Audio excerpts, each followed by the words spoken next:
Well, hey, good morning, Capital City Baptist Church, or whenever you are watching this. So glad that you have tuned in to today's Devo. If you don't know me, my name is Scott McIntosh. I help out with the Youth Ministry Department at Capital City Baptist Church, and I also get to produce some devotions on Thursday, and so this is today's Thursday, at least as we are uploading it. So if you have your Bibles with you, please turn to Matthew chapter 8. We're going to be in verse 1 through 4 right now. And so if you have been following my series, you'll know that we have been kind of going through a series on what does the discipleship mean. What does it mean to be a disciple of Jesus? What does it mean to be a follower of Jesus? And we know that being a disciple is being a student, being a learner, being somebody who dedicates their life to modeling their life after Jesus and learning his ways. And so the last, several months, probably 7 months or so, we kind of just took a very slow crawl through the Sermon on the Mount. And that is, as I have always explained it, is that kind of Jesus' inaugural address. It's him laying out the values of the kingdom of God and how they oppose the values of the kingdom of the world, or the values of the world, I should say. And so I figured, keeping along the same lines of discipleship, I thought we would just go into the very next story that Matthew tells as Jesus comes down from the mountain that he just gave his sermon on. So Jesus just finished preaching at the Sermon on the Mount, and this is where we find him. And so if you want to go ahead and pause the video and flip open to the verse if you haven't already. If you would rather a digital format, you can find that in the description box. There's a link that will take you to Bible Gateway, and that will take you to the passage. So, without further ado, here is Matthew 8, 1 through 4. When Jesus came down from the mountainside, large crowds followed him. A man with leprosy came and knelt before him and said, "Lord, if you are willing, you can make me clean." Jesus reached out his hand and touched the man. "I am willing," he said, "be clean." Immediately he was cleansed of his leprosy. Then Jesus said to him, "See that you don't tell anyone, but go and show yourself to the priest and offer the gift Moses commanded as a testimony to them." And so, like I said, this is the first story that we hear about Jesus immediately after giving his Sermon on the Mount. He runs into this man with a serious skin disease, leprosy, and he runs up to Jesus and says, "Lord, if you're willing, you can heal me. Can you heal me? Will you heal me?" And Jesus doesn't pause. He doesn't think about it. He doesn't hesitate. He kneels down before this man and touches him and says, "Yes, I'm willing. I'll heal you." And he heals him. And so there's two angles that I kind of want to take on this passage. There's a lot that we can learn from this passage, but I'm only going to take it from two angles. First of all, the man said, "If you are willing." Not "if you can heal me." He said, "If you are willing, will you heal me?" And Jesus did. He belief that Jesus could heal him was understood. It wasn't a question in this man's heart. He knew that Jesus could heal him, and he knew that only Jesus could heal him. So he runs up to Jesus and asks him, not "if you can heal me," but "will you heal me? If you're willing, will you heal me?" And Jesus is always willing to heal our spiritual illness. We might not have leprosy, or we might not be healed of any physical malady, but we all from birth are born with a spiritual malady, a malady of sin. It's a sin condition that infects the heart, infects our lives, causes damage to our lives, causes damage to the lives of those around us, and ultimately leads to spiritual death and separation between us and God. And if we die without Jesus healing us of that spiritual malady, which he is the only person who can heal us from, then we will suffer eternal separation from God in a very unpleasant place that people don't really always like to talk about, but it's very real, and that's a place of hell. It's or called hell. It's a place of eternal judgment, of eternal torture, and it's not something that nobody wants to go to, and it's not some place that Jesus wants us to go to. And so I just want to challenge you, if you have not made that personal confession, that personal personal decision to ask Jesus to heal you. Don't wait, don't hesitate. Go up to Jesus and ask for that healing. And Jesus is always willing to heal us from our sin and to restore us to right relationship between us and himself. The other angle that I want to look at is that Jesus heals this man by touching him. Now, skin diseases, according to the Old Testament law, they made a person unclean. It was a ceremonial uncleanliness. It was an uncleanliness that meant that if anybody touched you or if anybody was associated with you, they could become unclean. Your uncleanliness could transfer over to them. And so this man, we don't know how long he suffered from this skin disease and from this leprosy, but I imagine it could be quite a while. This is not a curable, at least at that time, a curable disease. This is a disease that was absolutely horrendous. It rotted the skin, and it would fall off, and so people, I mean, even if it wasn't a ceremonial uncleanliness according to the Bible, probably people wouldn't want to catch this and they wouldn't touch you anyway. People who had leprosy, they couldn't even live inside the city. They lived outside of the city in their own little leprosy communes, and they were completely marginalized, completely segregated from, completely separated from normal human life and relations and community. And so these are people who had leprosy who did not have any kind of human connection to speak of, except for maybe the other people who had leprosy with them that they lived with in their little leprosy commune. So these are people who are completely deprived of normal relations, normal community, normal association with other people. This is one of the worst things that could happen to a person psychologically and mentally. One of the worst punishments that we have in our jail system is solitary confinement, where you are just completely separated and segregated from everybody else.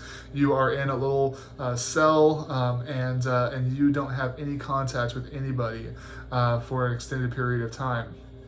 And so this is something that this man, that would have weighed on this man, his complete, not only the skin malady that he had, the pain and the suffering from his skin rotting off of his flesh, but also the pain and the suffering of not having any kind of sense of community.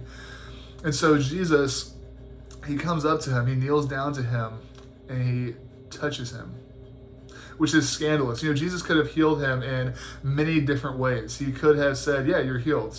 Go and show yourself to the priest. He could have done a number of different ways to heal this man, but instead he made the decision, he made the choice to do something scandalous, something that the people watching would have been completely scandalized by. He touched the man. And this is something that the man himself would have been shocked by, because we don't know how long that he had went without human touch, but this is probably the first time in a long time that he has felt the touch of another human being, which is so that human touch. If you don't think, we take it for granted, but if you don't think that it's important just to have that human touch, a handshake, a pat on the back, a hug from a loved one, those are huge and they're much needed for our own mental health. And so this is the first time this person is touched, and he's touched by Jesus himself. And one thing that is crazy is, there is nothing in the Levitical law and the Old Testament law that you could touch, that an unclean person could touch, that would make them clean. People who were unclean, they had to go through a whole ceremony. They had to prove that they didn't have that malady anymore, and they had to go through several washings and wait several days for their uncleanliness to be deemed to be gone, for them to be deemed clean again. But here, Jesus is so holy. He is so perfect. He's so altogether separate and other and altogether clean himself, that his purity passes off to this man. Instead of the man passing his uncleanliness to Jesus, Jesus passes his purity and his cleanliness to this man. And so what I want to finish by is just asking, who are the people that you consider unclean?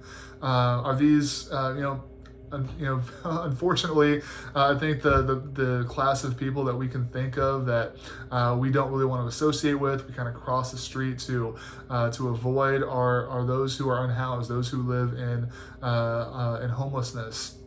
And we kind of avert eye contact, and we try to avoid them as much as possible. I remember, I told this story before, but I remember when I did a missions trip to San Francisco, to the Tenderloin. There were homeless people. Just it was actually unreal how many homeless people that there were in this one little strip of street. You would go out and just shoulder to shoulder, there would be homeless people lined up and down the sidewalks. Because one of the things that San Francisco does, because they're such a touristy city, is they kind of corral all of the homeless people into one area. And so one area is very dense with homelessness, very dense with need, and very dense with varying levels of suffering. And so we were doing our mission, and we were passing out socks and granola bars and stuff like that. And we were on our way actually to is it St. John's? It's a food kitchen, where people can come and get as much food as they want. They serve every single day. I can even go take to-go boxes. But as we were walking, we were passing out socks and these granola bars. And one of the things that really took me aside is that one of the ladies in our group was just smiling at everybody. And that was, she was not pulled aside, but she was addressed by one of the unhoused, and he was like, "Hey, that is the best thing that you could give me, is just a smile." These are people who probably go without that little small piece of human kindness and community is just eye contact and a smile and a friendly face. So who are those people that you consider unclean? Is it the homeless people? Do you cross the street to avoid them? Is it somebody who is maybe not a Christian themselves? Do you tend to have a stigma on them? I knew one Christian lady who she just had nothing good to say about those who were not Christian. And so is it someone who is lost, who doesn't know Jesus yet? Don't forget that there was a time where you were lost yourself. And you counted yourself among these people. And so these are people that we should be loving towards, not despising of. I can't use my words today. Are these people that you disagree with?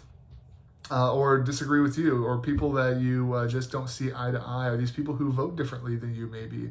Are they people who sin differently than you? We are, even though we're Christians, even though we're saved, even though we're new creations, we still do have that old remembrance of that sin nature, and we still have a proclivity to fall into sin, or that pull that every once in a while we do sin, and you can probably think of some sinful habits that you are more inclined to gravitate toward, but sometimes we tend to look down on those who sin differently than us. Whether it's by lifestyle choices, whether it's by whatever it is, we see their sin in a different light than we see our own, and so therefore we have judgment on them, and we think of them as somebody else, somebody who we don't want to associate with. Well, I'm sure that you can think of people that in our culture or even in your life, whether it's your people in your family, whether it's neighbors, that you would prefer not to associate with. How can you touch their lives for Jesus? Is it by sharing a meal with them? That was one of the things that I really valued about the another homeless ministry that I went on in Portland, Oregon, is that we didn't just hand out food to people. We actually packed 2 lunches, and our goal was to meet somebody who was on the street and give them a bag lunch, and the other bag lunch was ours, and we would sit down and share a meal and a conversation with them. Is it sharing your time with somebody that you would rather not associate with? Is it saying a kind and encouraging word to them? Is it sharing the hope that you have in Jesus? And I hope that is. I hope that you take every opportunity to share that hope of salvation that we have in Jesus Christ, that only He can provide for us by dying on the cross in our place and taking His sin upon Himself and transferring His cleanliness and His purity to us as we transfer our sin to Him as He takes it to the grave. But then guess what? He resurrects. He rises from the grave. He leaves that sin in the grave, and we then therefore can be raised to glory with Him. Well, I hope I've given you something to think about. Hopefully that you can think of somebody who you might think is untouchable in your life, that you can give them a little bit of community, a little bit of humanity today or this week, and again, share your faith with them. Well, I hope you have a wonderful rest of your week, and I hope to see you on Sunday. God bless.